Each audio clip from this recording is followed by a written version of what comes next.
Assalomu alaykum hurmatli kuzatuvchilar, Gazaka TV kanaliga xush kelibsiz. 2002-yil Janubiy Koreya ijodkorlari tomonidan suratga olingan Qish sonatasi seriali millionlab tomoshabinlarning qalbidan joy oldi. Yujin va Jungsangning sevgi hikoyasi esa serialning eng ta'sirli romantik hikoyalaridan biriga aylandi. Ammo serialning finalda ko'rsatilgan bir joy borki, u nafaqat muxlislarni hayratga solgan, balki bugungi kungacha Qish sonatasi izidan sayohat qilayotgan insonlarni o'ziga jalb qilib kelmoqda. Bugungi videoyimizda aynan shu joy haqida gaplashamiz.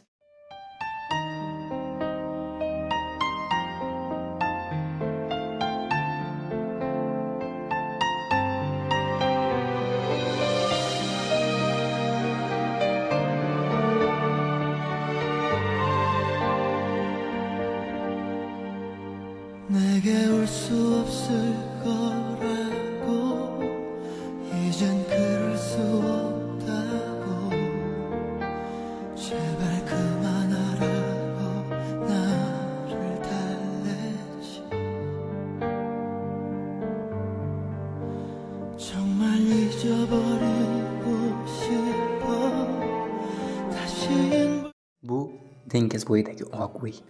Muxlislar orasida Impossible House deb tanilgan bu joy aslida Janubiy Koreyaning Gyeoju shahri yaqinidagi Oido orolida, Oido Bataniya hududida joylashgan. Va eng qiziq tomoni, bu uy serial uchun qurilgan dekoratsiya emas. Oido Bataniyaning rasmiy xaritasida bu bino Lee House deb ko'rsatiladi. Qish sonatasining 20-qismi, ya'ni final qismi aynan Oido orolida suratga olingan.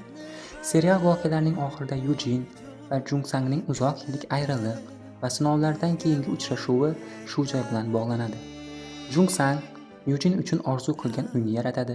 Yujin esa bu joyga kelganida o'zining tasavvuridagi uyga juda o'xshash binoni ko'radi.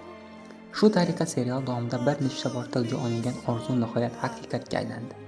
Bu sahnani yanada ta'sirli qiladigan narsa esa uyning joylashuvidir. Uy Oido orolining baland qismida, dengizga qaragan holda qurilgan. Terisidan qarasangiz Moviy dengiz, uzoqdagi kichik orollar va Oido Bataniyaning yam-yashil manzarasi ko'rinadi. Shuning uchun ham bu joy Qish sonatasining romantik kayfiyatiga juda mos tushgan. Lekin Oidoning tarixi serialdan ancha oldinga borib taqaladi. 1969-yilda Lee Chang-ho va uning rafiqasi Choi Ho-sok Oido oroliga kelishadi. Dastlab ular bu yerda qishloq xo'jaligi bilan shug'ullanishga harakat qilishadi. Keyinchalik esa orolni katta botanika bog'iga aylantirishga qaror qilishadi. Yillar davomida orolda minglab turdagi o'simliklar ekiladi va 1995-yilda Oido Natural Farm tashrif buyuruvchilar uchun ochiladi.